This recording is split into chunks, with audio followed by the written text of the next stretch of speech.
SIR यानी special summary revision of the election roll को लेकर सुप्रीम कोर्ट में 20 PIL दाखिल हुए हैं। वही भारत सरकार का रुख है यह प्रक्रिया पूरे देश में होनी चाहिए। लेकिन सबसे बड़ा सवाल यह है कि आखिर इसका विरोध क्यों हो रहा है। पहले EVM का विरोध, फिर चुनाव आयोग की निष्पक्षता पर सवाल उठे और अब मतदाता सूची के पुनरीक्षण का विरोध। आखिर क्यों? मुझे हरिओम पवार की एक कविता याद आती है। दूल्ही दुल्हन कहारों में, सूरज चंदा तारों में, घाटी और पठारों में, लहरों और किनारों में, गांव गली गलियारों में, दिल्ली के दरबारों में, टीवी में, अखबारों में, भाषण और नारों में, धीरे धीरे भोली जनता है बलिहारी मजहब की, ऐसा ना हो देश जला दे यह चिंगारी मजहब की। मैं आपको रायबरेली की एक ताजा उदाहरण बताता हूँ। सिर्फ एक साल में घुसपैठियों ने 20,000 फर्जी डॉक्यूमेंट बनवा लिए। आधार कार्ड बनवा लिया, बर्थ सर्टिफिकेट बनवा लिया और सब कुछ। सोचिए, अगर एक जिले में 20,000 फर्जी डॉक्यूमेंट बन सकते हैं तो देश के 800 जिलों में एक साल में कितने फर्जी डॉक्यूमेंट बने होंगे। और ये रायबरेली उत्तर प्रदेश में, जहां योगी आदित्यनाथ की सरकार है, जिन्हें देश का सबसे दबंग मुख्यमंत्री माना जाता है, जहां कानून का राज लोग कहते हैं माना जाता है, बुलडोजर की दहाड़ से अपराधी कांपते हैं, एनकाउंटर और गाड़ी पलटने जैसी घटना आम है, वहां 20,000 फर्जी डॉक्यूमेंट कैसे बन गए। 2,000 रुपए में कॉमन सर्विस सेंटर से आधार कार्ड बन गया, 2,000 में नगर निगम के दलालों ने बर्थ सर्टिफिकेट बनवा दिया।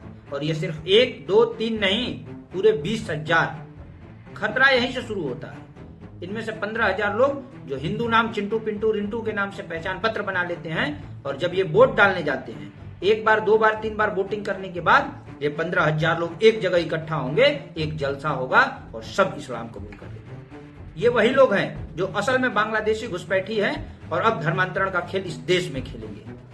आप सोचिए, एक दिन में 15,000, 20,000, कल 50,000, फिर लाखों का सामूहिक धर्मांतरण का खतरा इस देश पर मंडरा रहा है। और ये सब संभव हुआ फर्जी डॉक्यूमेंट और वोटर लिस्ट की गड़बड़ी से। तो फिर सवाल उठता है, SIR का विरोध क्यों? क्या वजह है कि मतदाता सूची की सफाई और पुनरीक्षण से डर लग रहा है?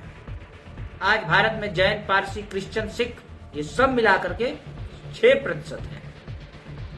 ये तो माइनॉरिटी है, लेकिन 25 करोड़ मुसलमान अभी भी माइनॉरिटी में गिने जाते हैं, जबकि संविधान कहता है India that is the Bharat.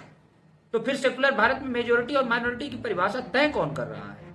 संयुक्त राष्ट्र के चार्ट के अनुसार किसी भी देश की टोटल पॉपुलेशन का 1.5% अगर किसी खास भाषा या धर्म से जुड़ा हो तो माइनॉरिटी होगा। फिर भारत में 25 करोड़ आबादी माइनॉरिटी कैसे मानी जा सकती है? असली सवाल यही है। क्या SIR का विरोध कहीं देश का विरोध तो नहीं? क्या वोटर लिस्ट की सफाई से डर इसलिए है क्योंकि फर्जी पहचान पत्र और फर्जी वोटर इनके उजागर हो जाएंगे? क्या ये सिर्फ सत्ता की लोलुपता है या इससे बड़ी और गहरी साजिश? चुनाव आयोग और सुप्रीम कोर्ट दोनों कह चुके हैं SIR देश के लिए जरूरी है। फिर इसका विरोध कौन कर रहा है और क्यों कर रहा है? इसका जवाब आसान नहीं है, लेकिन जनता सब समझ रही है। अगर आपको लगता है कि वोटर लिस्ट का पुनरीक्षण लोकतंत्र की रक्षा के लिए जरूरी है तो इस वीडियो को ज्यादा से ज्यादा शेयर करें और अपनी राय कमेंट में जरूर लिखें। जय हिंद।